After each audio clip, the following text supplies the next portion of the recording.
getting people together to play games in person is a good thing for the world, I think. Business intelligence, especially in trading cards, has become really, really important. Trying to project how much you order, where you can secure your stock from. It's quite finicky. I think the key there is and I'm sure you folks have talked about this before, is to really understand the difference between sorter and a sifter, and how they fit into it. You're not gonna get a you're not gonna get a sifter and it's suddenly gonna transform your business into everything you want it to do. But it's really, really gonna help us put alongside a sorting machine. Hi, thanks for clicking in or downloading or however you reach this podcast. This is Behind the Cardboard, where we talk to retail, hobby store owners, card shops. My name is Chase. I run TCG Bulk Kings. I'm an online only reseller, so any type of trading card, I'm into it. I want to learn more about the retail side of things from some of the people who are actually in the trenches and find out what's really going on behind all the cardboard. So I'm here today with Rob Tierney from Good Games North America. Say hi, Rob. G'day, mate. How are you? I'm doing pretty good. How are you doing today? Yeah, fantastic. Thank you. So, if you wouldn't mind, just tell us a little bit about Rob and how you got into games and how you got into Good Games in specific. So, Sure, sure. Well, first, a little background about Good Games. Good Games is a group of game shops that opened up in the year 2006, 20 years ago, in Sydney, Australia, with a single store in downtown Sydney. Over the years, it's expanded to the point that it's in the mid 30s, between 35 and 37 stores in Australia. About 10 years ago, we moved into the United States. We opened a store in Chicago. We opened a store in Indianapolis. The pandemic put a little bit of a curb on our expansion plans, but we are very hopeful that our third store will be opening in the next couple of months. Watch this space. My own association with Good Games. I'm the general manager of the US business and a part owner of the US business. I first met the two founders of Good Games, Scott Unstead and Paul Vanderwerk, when I was a local player at a local card shop in Sydney, and they were just guys that I played against every week. I was then hired on in 2006 by Wizards of the Coast. I managed organized play in Asia Pacific. Did that for a number of years, and then in 2012, I think, I was brought across to the United States to run Premier Play or manage Premier Play for Wizards of the Coast. Did that through 2015, 2016. Left Wizards. Good Games at that stage was quite keen to get stuck into the US, and so approached me. And since we already had that association, so I feel like of all the people in the world, except perhaps the founders, I've had a ringside seat to Good Games. So I opened their first WPN location. That was my first job, and it's been pretty great. They've now expanded out into all sorts of other interesting areas. But essentially, what Good Games does is provide a great place for people to play the game. The games, I should say. We're not a trading card company or trading card store exclusively. Trading cards were certainly a massive part of our business when we first started, almost to the exclusion of everything else. But over the years, we've really broadened that out. So trading cards are still huge. However, we now do a lot of business in other categories of games. so yeah, what other product lines do you guys tend to carry, or is it just Board games are a big one. Miniatures, miniature supplies, puzzles. A big thing that we've moved into in the last few years, at least here in the United States, based on the success of a few of our stores in Australia, jigsaw puzzles. I think a lot of historically people have seen board game shops or game shops as being very quite narrow in focus. They're really after a particular demographic. But I think the stores that have gone on to do quite well have either gone completely into that and they've become super hyper focused on trading cards, or they've expanded out and realized that people do play Magic the Gathering or Pokemon or One Piece or whatever. Um, there are people in their lives who like jigsaw puzzles, who like soft, fluffy, you know, toy, uh, nerdy kind of things, or who like Warhammer, like painting. So we've really broadened that out, and that's something we've tried to instill in all of our stores. Yeah, I've definitely found that there is a very significant percentage of the people in nerdy spaces seem to think that theirs is the only nerdy space, or theirs is the only one that exists, or the only one that matters, or whatever. And I've been there too, but I kind of moved out of it, after high school. So like I was in high school when Pokemon came out, right? And so I was like, no, I don't want to touch Pokemon.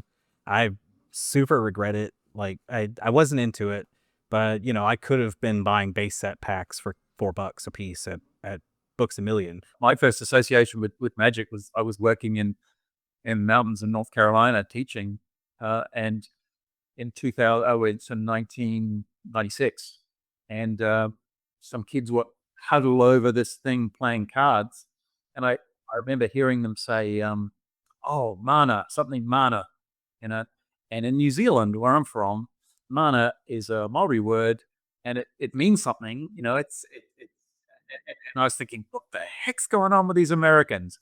And yeah, they were throwing dragons and worms and whatnot around.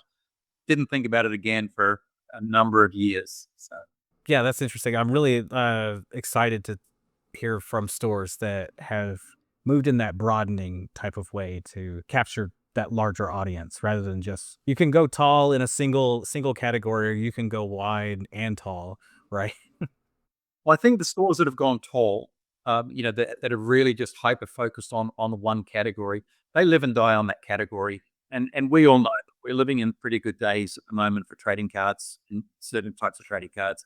Certainly, I feel like in Magic, it feels like there's a lot more work to do to make the same amount of money as it used to be. But we've all been through times where it's just been really tough to make a crust with trading cards, and the stores that are pretty focused on those probably aren't around now. The same as the stores that are just hyper focused on this right now. I hope we're here in 10 years. They're living and dying in one category, and that's tough. Yeah, it's hard to keep something going if it's not diversified across multiple categories, right? Even stores that are just trading card games, they're still going to have an issue when the whole trading card segment struggles or distribution isn't working great or something like that. Ab- Absolutely, and it's expensive. Running a shop with no play space is a lot cheaper than running a shop with play space because you pay the same per square foot dollar for any table as you do for a shelf full of products that you can sell. I've noticed too that there are a lot of places or individuals that are there in one platform, let's say, like they're either running a brick and mortar retail store, or they're running, they're selling online through TCG Player or online through eBay, or they primarily sell at Whatnot and go to local trade shows and stuff like that, and that's all they do. And that they're, I don't want to say terrified of trying to learn the other spaces, but it's something like terrified, right? So, like, is a retail store that won't sell online because they don't want to try and learn how to do the processes to ship cards, or someone who doesn't want to sell on Whatnot because they don't want to try and figure out how to live sell in person, right? Listen, I agree, and in some ways, it's hard to fault people if you're making a living at doing something. The idea of trying something different, which may or may not work, and may or is most we're not none of us are making a ton of money in this industry. Like hopefully we're doing okay. Hopefully you're a good business person out there, and you're doing a good job. But let's face it, if you're looking to make a lot of money, this is probably not the business to be in. If you're looking for a good, solid business that I believe is, it's going to sound a bit wanky, I think, um, but like a force for good. Honestly, like, like getting people together to play games in person is a good thing for the world, I think. And it's one of the things that gets me out of bed in the morning, and when I go visit the stores, it's what I like to see the most. Yeah, absolutely. I totally 100% agree with that, right? Like even when times are good, it's good to get people together and interacting with each other in a doing something that is not like cutthroat and going to like actually have a negative impact on people or things like that is, get them together, do something fun, do something that makes their mind go brrr, and they go home and the next day they're a better person for it, right? Let's face it, the best times when you're playing games, it's very rarely the game itself. The game itself can be fantastic and you create memories. It's all the in between stuff. It's traveling to events together. It's the laughing. It's the share commiserating. It's all that stuff. That's the stuff. Yeah, I think good games over the years have produced an awful lot of that, and as have all good game shops. So does Good Games do any type of online selling? I'm curious about that because since I'm in there. Yeah, yeah. In Australia, we have a fairly the last 3 or 4 years have put a fair amount of investment into online selling across the board. We've always been an online seller of singles, and as have we here in the United States. We sold singles, primarily Magic the Gathering, Pokemon, some of the newer card games. Yeah, as they come and gone, Flesh and Blood, Star Wars Unlimited, a range of things. Certainly, Magic and Pokemon are big drivers. Have been big drivers of that. But we've really tried to branch out into selling other things that we sell online. We found that to be a much harder nut to crack in the United States, partly because Amazon an enormous eater of customers. It's difficult. So it's the fiddly stuff that we can make work, and that's trading cards, and it's single trading cards. So yes, it's a reasonably big part of our business. Is that through Good Games North America's website or through the individual stores' websites or on third party platforms? Or? It's through we sell primarily through TCG Player, and obviously we have our own store within the TCG Player ecosystem. It's unless you're one of the very small handful of like really well recognized TCG brands in the United States, it's difficult to have people come to your own website. Um, Easier, I think, probably East Coast Australia, where we have a number of quite a few stores. I don't think you wouldn't find many gamers who hadn't heard of Good Games in Australia. Uh, and we're slowly getting a little bit of recognition over here. We've started franchising, franchise discussions on franchising our model here in the United States. Had a lot of interest in that. We attend all the big conventions, the trading card shows. It was nice speaking with you at Gamma. That's where we met, right? So Yeah, and we just got back a couple of weeks ago from MagicCon Vegas. Before 2020, we were doing a lot of shows, a lot more shows, and then of course there was the whole big series of shows going on. Now it's sort of consolidated down to the Star City Games circuit, which is terrifically well produced, and of course the MagicCons, which I don't know if you've had an opportunity to get to a MagicCon. I haven't. I wanted to go this year, but it just wasn't financially right for me this summer. It's the very end of the school year for my kids. And I'm actually not far away. I'm in Tucson. So it's just like a 6 or 7 hour drive. Yeah, next year I want to go. Next Vegas, hit me up before you come. We'll try to help you out there.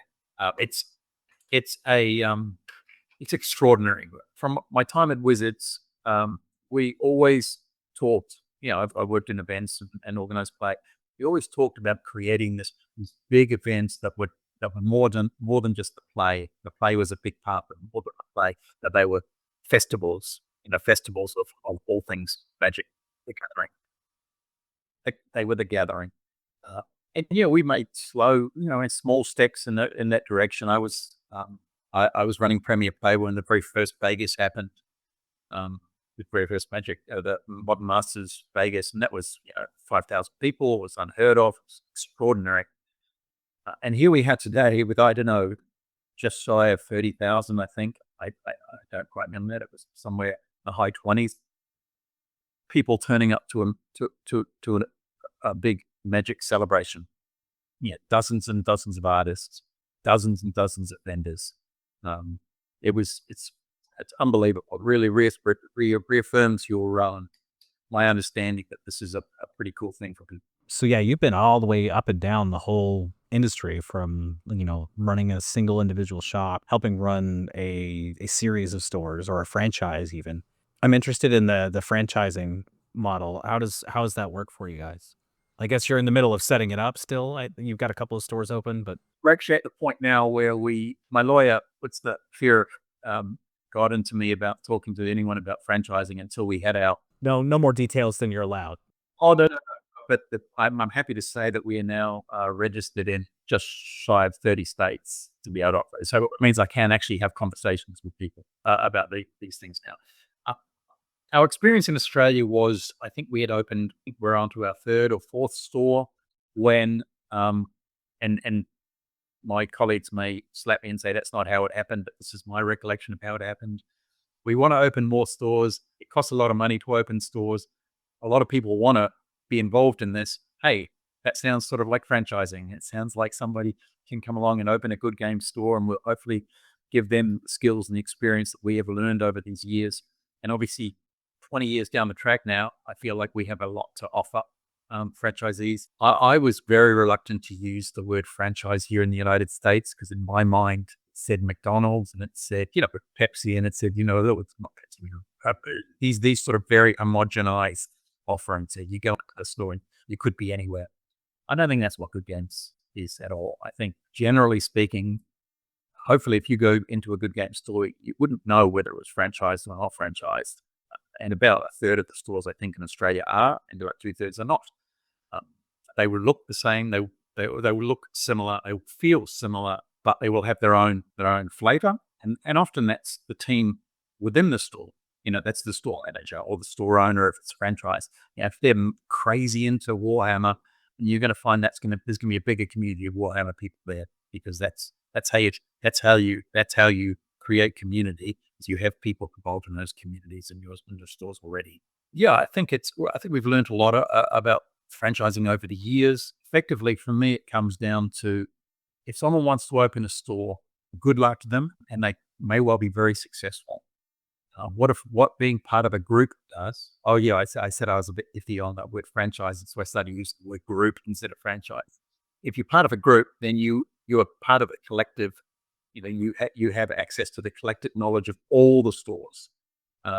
Business intelligence, especially in trading cards, has become really, really important. With trying to project how much you order, where you can secure your stock from. It's quite finicky. And I feel like what we do is we offer a new store the opportunity to start a few steps ahead of where they might otherwise start insofar as, we've made every single mistake you can imagine. I'm sure we'll make a bunch more, but we've made some doozies over the years. Part of our job is to make sure our franchisees don't make those same mistakes. Right. It's good to have people who've been there before, so that you don't have to make those mistakes, and you can kind of reduce the friction of getting started. Right, because like having to learn all that stuff rather than just being handed here, this is the solution we've honed over the last 20 years. It's a world of difference, I'm sure, for a new store owner. It really is. And then once you've sort of started to settle into it, that's often the time for a new store. At least my experience with Wizards and seeing new stores come and go was people would start off with so much energy and so much enthusiasm and so much, I'm going to give back to the community. They felt that they could just do it all on their own back. And that amount of energy required to do that, that's tough to maintain over a long period of time. And usually at the 1.5 to 2 year mark, when you're making your poster for your pre-release in 2 weeks' time, and it's 11 o'clock at night, you've just closed the door and you finally get into this freaking poster. At some stage, you go, "Oh man, I just want to have a bit of time to myself." So that's the other thing that we provide is we provide those graphics. We do a lot of that sort of work that might be a little bit tedious or tiring or whatever. I hadn't really considered the effects on that burnout type of feeling. Because and the more you put in, the harder it is to maintain. I mean, when I talk to people about opening a store, I want to hear that they want to give back to the community. I want to hear all those things. I also want to hear that they understand that what they're getting into as a business. This is a business that it's not just on them, because every person that they hire is going to rely on their decisions and in order to make a living, in order to get paid and pay their rent and whatnot. And I feel honestly a tremendous responsibility to our employees to make sure that we make the decisions that keep them employed. Hopefully skill them to a point where either we've got something cooler within the organization that they can do, or that they move out to something else in the industry or something else, and they're hopefully better than when we came to us, or more skilled or more whatever experienced. That's awesome. Yeah. So, operationally, I guess a little bit, I want to talk about that a little bit. You're selling online and in store, and I sell only online, but I do sell on multiple, platforms. So I was curious about, at the scale of running, multiple stores, or, multiple stores plus franchisees, how does inventory management look for, our segment has millions of individual SKUs for each individual card and condition and stuff like that. And how do you parse that up so that, some of it is selectively picked out for in the store versus trying to sell online? Or do you have it synced? And it's really complicated. So there's a lot of weird information, a lot of solutions out there that don't quite do all the things that anybody would necessarily want to do. You are spot on, man. We're working with a developer in Australia at the moment for our sort of an inventory management system for trading cards, and I'm very optimistic it's going to be terrific. Like I think it's what the industry's crying out for. But we're still at the testing that stage. I'm hoping that will become something, a tool that a lot of different people can use. I would say, as far as how we decide what we're going to sell and what we sell in store and what we're going to sell online, my first priority would be to sell everything in store if I could. You're not paying any seller margin. You're not dicking around with postage and mailing and this and that. People can see what they're buying, and they can make the decision based on what they're actually seeing and touching and feeling and everything. Easy, much easier. Margins are better. However, that's not always possible. We came back with a very hefty inventory from Vegas. Take a long time to sell through that. I really rely on the expertise and judgment of the folks that work for us. We have a singles manager based in Chicago who makes a lot of these decisions, and she will go through inventory that we buy. Obviously, if she's buying it, she's sorting it as she goes. We get a buy-in that she hasn't bought, or one of her team hasn't bought. She will go through and she will identify things that she thinks will go well in our cases and our folders, etc. Because we want to make sure that we support the people that come into our store, and that means having the best stuff available right away, for people to buy. So we like to give our locals the first bite of the cherry where we can, to the extent that we don't sell a great deal of Pokemon online, because the market for Pokemon is voracious. Securing product and the right sort of product at the right sort of price is a very difficult thing to do. And so we want to maximize the return that we can get on that inventory. And that usually means in store, and where Pokemon is at the moment, it's usually not difficult to sell in store. We have the two stores, Chicago, Indianapolis. Both stores do a pretty good in-store trade across the board, but in Pokemon in particular. Yeah, Pokemon's a little crazy right now, right? It feels like 2021 again almost. So it really is, and then I guess we'll ride that Pokemon until the Pokemon decides it doesn't want to be ridden anymore. But good on the makers of that game for the discipline that they've shown. I feel in managing that, because it's the easiest thing in the world where something's going well is to, we'll make more. We will keep making more and more and more and more, but at some stage that then floods the market, as we've all seen. Values go down, interest wanes. I think they've done a very good job of managing that, to my mind. As have Wizards. I know we've had some couple of sets maybe recently which haven't been as stellar as we would have liked. And there's a lot of talk about Universes Beyond for sure.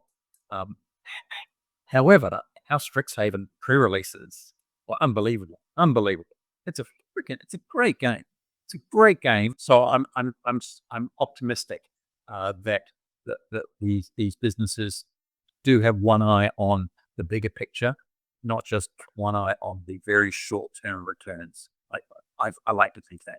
So you have a singles manager in Chicago. You said that they're the ones that's making the decisions on, what goes where, what they think is good for this or that. I have, I guess, two questions about that. One, what if she's not available to make those decisions, or she is out or on vacation or something like that? We've got a fairly small team in Chicago, but we have got two. She has an associate who works with her, who up to a point, I think, um, can make a lot of those decisions. But honestly, a lot of times, I think people get a little bit caught up in this, and that is this immediacy thing. If someone's coming in and selling you $10,000 worth of cards, they got $10,000, got some really good stuff they want to buy. Um, I think the worst thing that you can do is get so panicked about, oh my gosh, they're going to walk out the door and they're going to go somewhere else and we're going to miss this sale. We've got to just take a breath. It's a lot of money to spend. If someone comes in with a reasonably large collection, it's very rare that we're able to process that collection immediately. Oftentimes we'll have them come back with an appointment, or we will, if they're comfortable, perhaps they'd leave us with some of their inventory. And if we have I think, a fairly good reputation in our market, being fairly trustworthy. I also think I think we have a reputation of being very fair with our pricing, and our buy pricing. We're not, there's no secret handshakes at good games. It's not like, oh, then you get some specific price. It's not, we have a price. And the price, I think, is within the industry, very competitive, very fair, and does what it does, and it's set so that we cover our costs, we make a profit, and we can buy and sell more cards. I guess I was wondering more though about the not the buying decision, but the selling decision. Like this is they're going through the collections. Oh, this stack of cards is good for the case.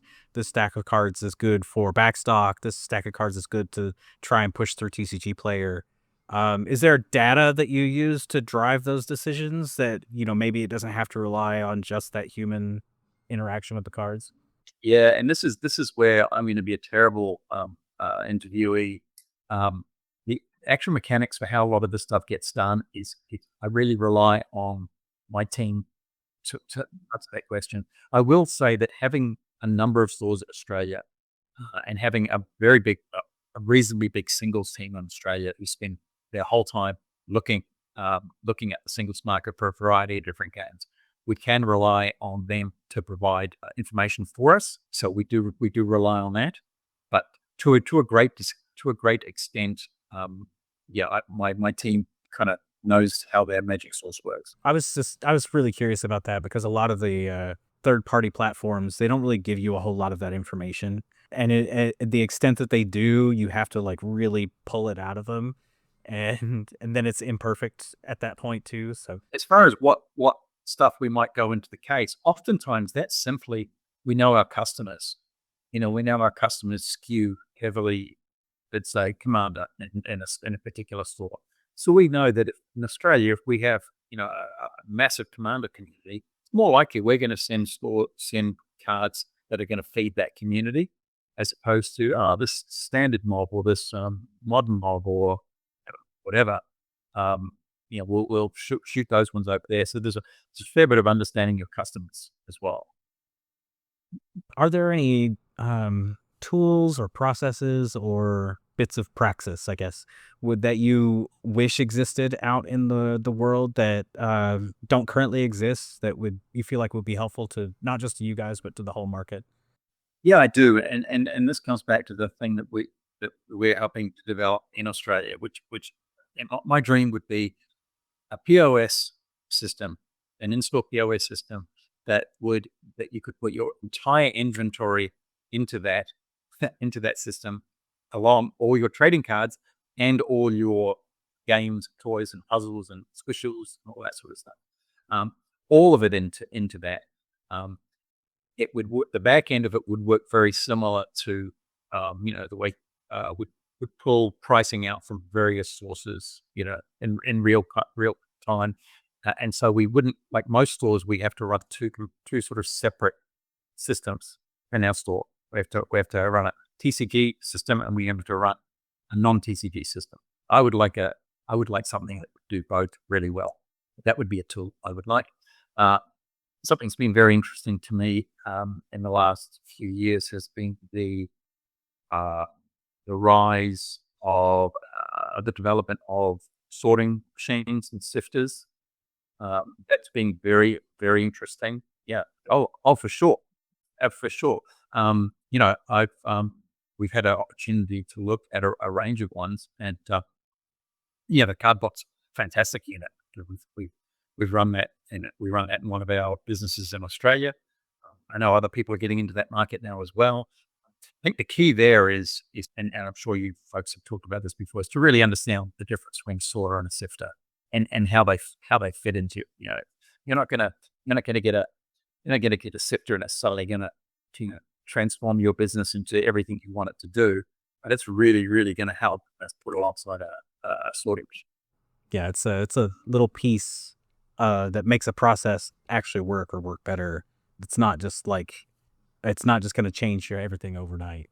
Not at all. Not at all. We've trialed a number of different units, and we will continue to trial units to find that sweet spot for us.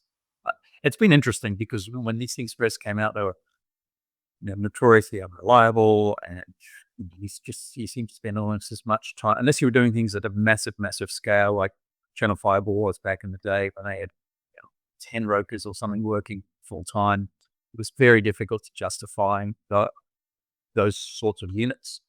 Um, but as I wouldn't say the prices come down, maybe come down at some areas, but as the accuracy, reliability of these units has gone up, then it's put a lot of smaller sellers into the marketplace. It's tough when you're at a store and you're competing against someone with a suitcase full of cards out of their house with their low overheads.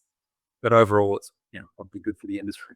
So yeah, my last question that I'm trying to ask everybody when I do these: do you have just a single piece of advice that you like to give to someone who is looking to start a store or looking to grow a store? Trying to get that community built or try and push through the grind of all the many grindy tasks that we've set ourselves. That's a really great question. Well, I would say become a good game store. Obviously, that's the answer. Uh, Beyond that, and obviously my tongue is in my cheek there. Um, yeah, listen, I've learned a lot about because I don't really come from a retail background. I come from an organized play background. My job in organized play was and theater before that, so it's the same thing. It's putting on a show, it's creating an experience. One of my colleagues, who is our booth manager at shows, Connor, um, he puts it really well. He said, when people come to a booth, what you're doing is you're crafting an experience for them. They're buying and they're selling and etc. They're doing those mechanical things, but you are creating an experience for them. And I feel that's what we do in a store as well. So don't lose sight of it's not just what you're selling. It's not how much you're selling it for. Those things are all very important. The way you display them. However, think about the experience of someone coming into your store, whether or not they're coming in to play trading cards or whether they're coming in to buy a gift for their nephew or their niece. In the like that to me is crucial to creating a good business. The practical side of things is just be really careful with the money you're spending. Every dollar you spend is a number more dollars that you have to make. So when you're negotiating a lease, and I'm going through that myself right now, you're negotiating a lease. Don't sleep on the 50 cents per square foot that you might be able to, negotiate. It's 50 cents a square foot times a lot of square feet every year. That's a bunch of extra money. Obviously, salaries are really big. Or the amount you pay your staff is a very big expense for a store. Honestly, without a good staff, you're not going to be a good store. You're not going to be a good store. So probably nothing earth shattering there. Don't get into this business if all you want is a business.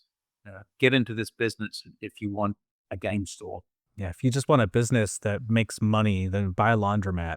For sure, do something else, and it's not all doom and gloom. Yeah, it's a good living to be made from this for sure. And if it's something you already like and enjoy, that's icing. Yeah, get into it because you want to make a good living and you want to do something that you feel is important. And if that's opening a game shop, open a game shop. Yeah, there's no such thing as too many game shops. It's my opinion. Honestly, I feel that rising tide lifts all boats. Yeah, I've seen where some businesses have shown data where like if a game store that has a certain amount of audience that comes there on the regular, if it closes and there's not anywhere close by for that audience to go to, they just stop playing games. And that's just sad, right? They have a hard some of them will meet up, in small groups at their houses and stuff like that. But if there's not a space for them to meet up with new random people, they just stop playing or stop meeting with those people. They don't drive an hour to go to a game store. I agree. I think it was it Starbucks that I don't know if they were the ones that invented it or invented the concept of the third place. There's your heart, there's your work, and there's your third place. For many people, including myself, my local game shop, City Game Centre in Burwood, Australia, run by my friends Kieran and Chris.